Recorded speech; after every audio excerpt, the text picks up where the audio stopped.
Hello friends, welcome to निष्कर्ष classes. निष्कर्ष classes में आपका बहुत बहुत स्वागत है। मेरा नाम है विपिन और आज के इस वीडियो में हम बात करेंगे ब्लड रिलेशन यानी रक्त संबंध की। तो चलिए माँ सरस्वती के चरणों में नमन करके हम हमारे वीडियो को स्टार्ट करते हैं। तो ब्लड रिलेशन के कॉन्सेप्ट पर जाने से पहले मैं कुछ बेसिक रूल आपको बता देता हूँ जो हम आम जिंदगी में काम में लेते हैं। जैसे कि पुत्र की पत्नी को पुत्रवधू कहते हैं, पुत्र के पति को दामाद कहते हैं, पति की बहन को ननद कहते हैं, पत्नी की बहन को साली कहते हैं, भाई के पुत्र को भतीजा कहते हैं, भाई की पुत्री को भतीजी कहते हैं, बहन के पति को ब्रदर इन लॉ कहते हैं, दादा या दादी के पुत्र को पिता या चाचा कहते हैं, दादा या दादी की पुत्री को बुआ कहते हैं, पिता की बहन को बुआ कहते हैं, माँ की बहन को मौसी कहते हैं, माँ के भाई को मामा कहते हैं, पिता की माँ को दादी कहते हैं, पिता के पिता को दादा कहते हैं, माँ की माता को नानी कहते हैं, माँ के पिता हमारे नाना होते हैं और पिता के भाई हमारे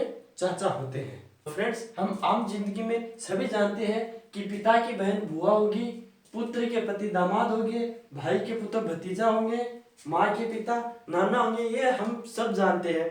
लेकिन एग्जाम में आपको ऐसे डायरेक्ट नहीं पूछेगा, वो उसको थोड़ा सा घुमा कर दे देगा और अगर आप उसको अपने ऊपर अप्लाई करेंगे तो कुछ क्वेश्चन होते हैं जो सोल्व हो जाते हैं, लेकिन कुछ क्वेश्चन ऐसे होते हैं जो सोल्व नहीं हो पाते हैं। फ्रेंड्स, मैं यहाँ पर आपको एक छोटा सा क्वेश्चन पूछूं कि आपकी माताजी की माताजी आपकी क्या लगी, तो आप फट से जवाब दे दोगे कि वो हमारी नानी लगी। तो थोड़ा सा घुमा कर बोलूं कि आपकी बहन के चाचा के इकलौते भाई की पत्नी की माँ आपकी क्या लगी, तो आप इसमें थोड़ा कंफ्यूज हो जाओगे।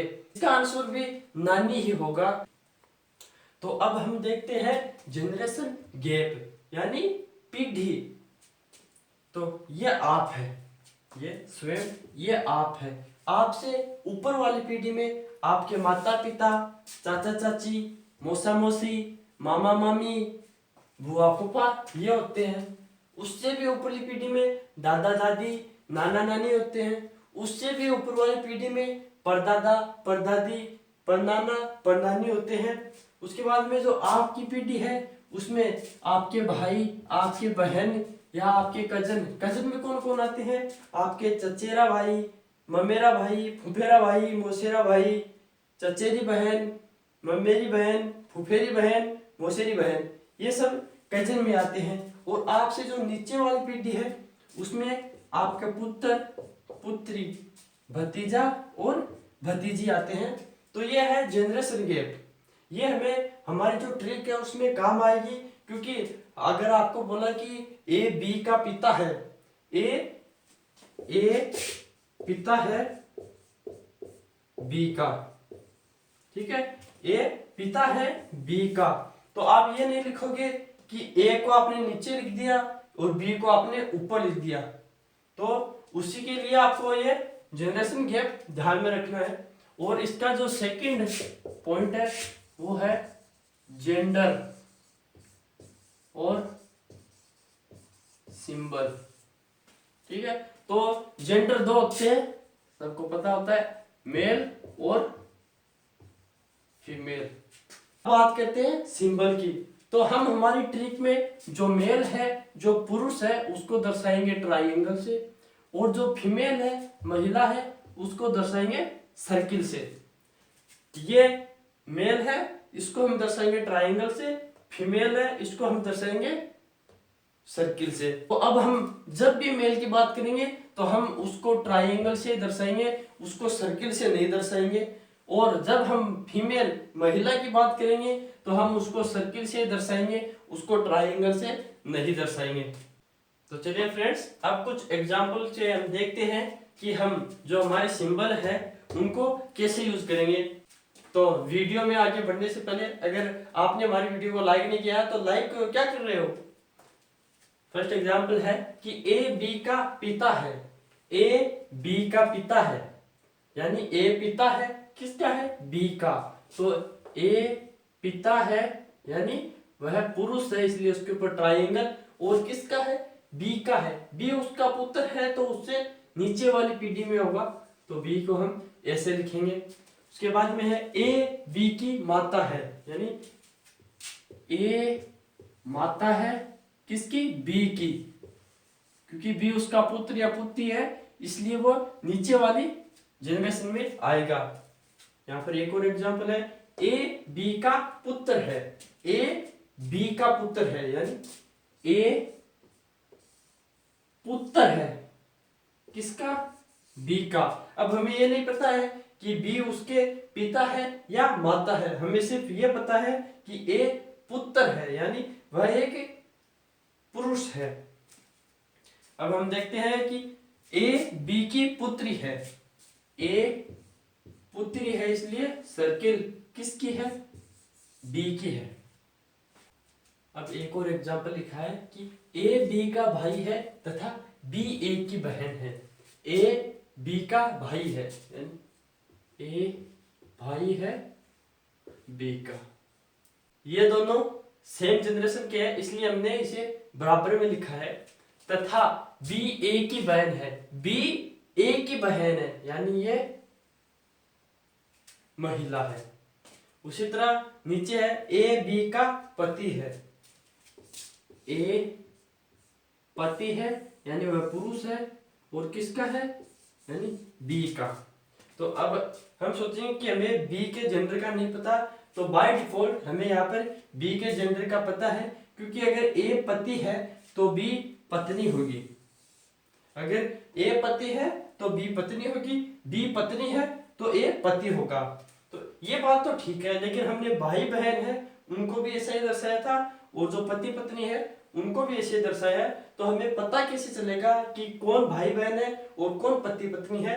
तो हम इस पति और पत्नी के बीच में एक छोटा सा प्लस का साइन लगा देंगे, जब हमें ये पता चल सके कि ये पति पत्नी है और ये भाई बहन है।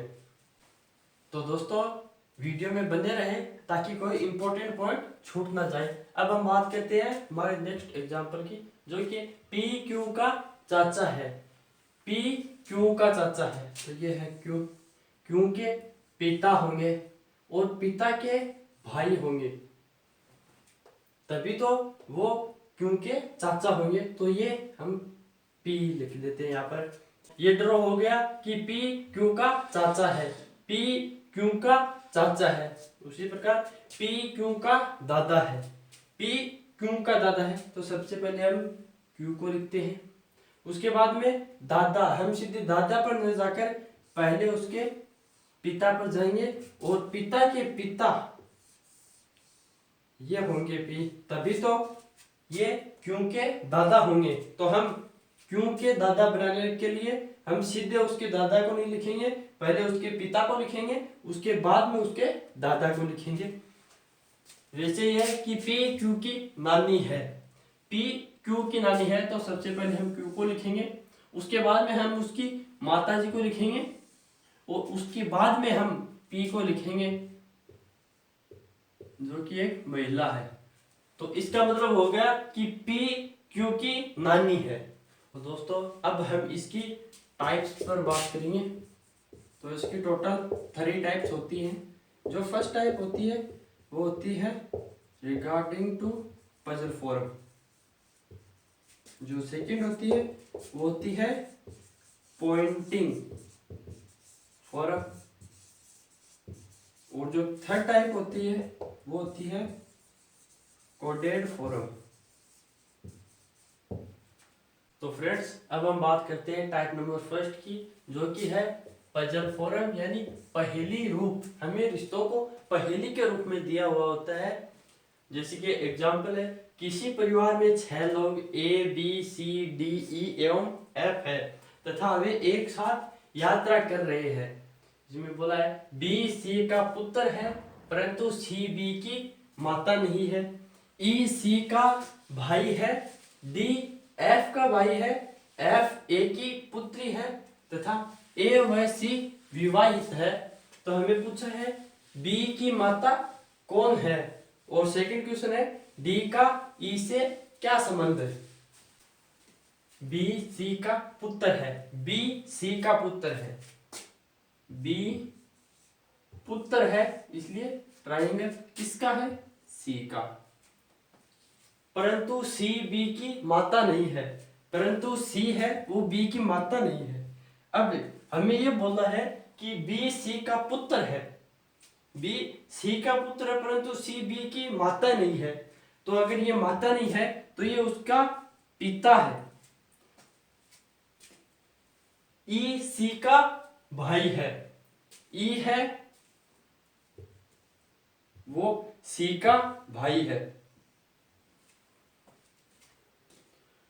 डी एफ का भाई है, डी है,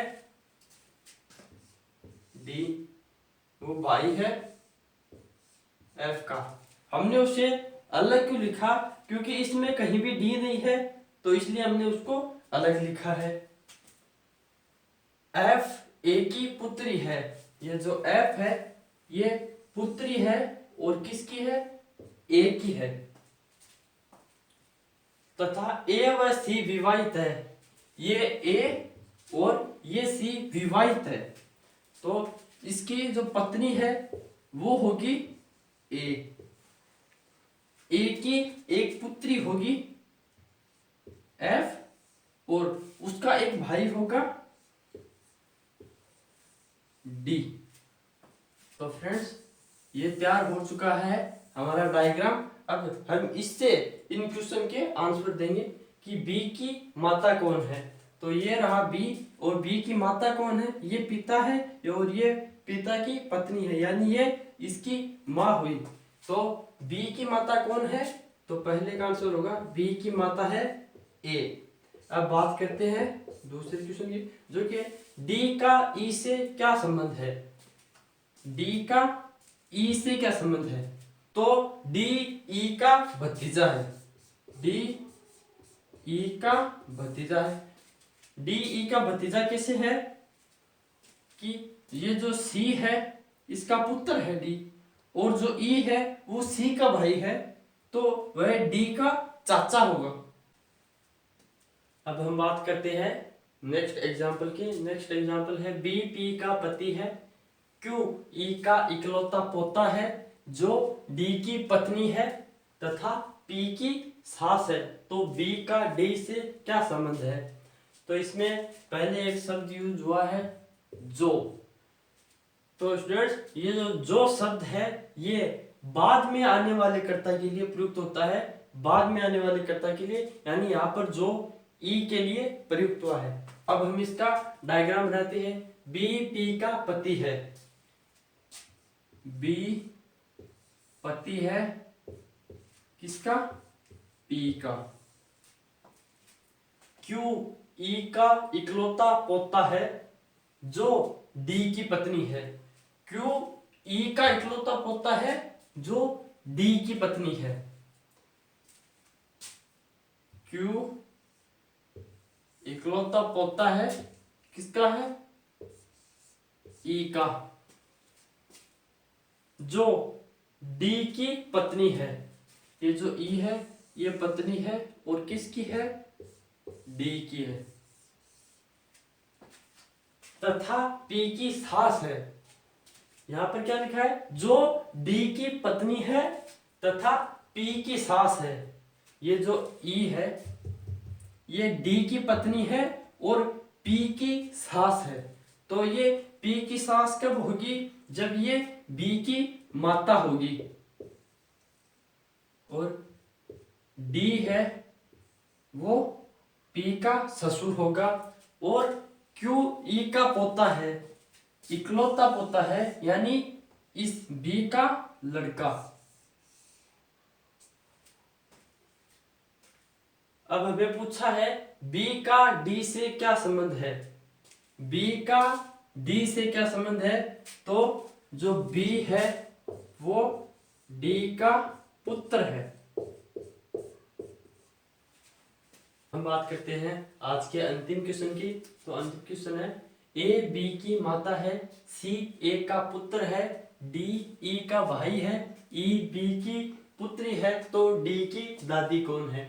सबसे पहले हम देखते हैं ए बी की माता है, ए माता है बी की।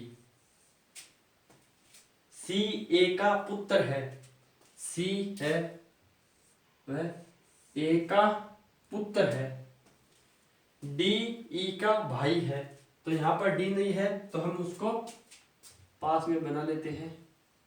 डी भाई है ई का। ई बी की पुत्री है, ई है वो पुत्री है किसकी है? बी की है। हमारे पास यहाँ पर बी है, यानी बी की पुत्री है ई और उसका भाई है डी। अब हमें पूछा क्या है? तो डी की दादी कौन है? डी की दादी कौन है? तो डी की दादी है ए, डी की दादी ए है। फ्रेंड्स, आज के वीडियो में बस इतना ही। इस वीडियो को लाइक करें, कमेंट करें, अपने दोस्तों के साथ शेयर करें। चैनल को सब्सक्राइब नहीं किया है तो चैनल को सब्सक्राइब करें और पास में बेल आइकन को जरूर प्रेस करें ताकि हमारी आने वाली वीडियोस की नोटिफिकेशन आपको सबसे पहले मिले। Thanks for watching.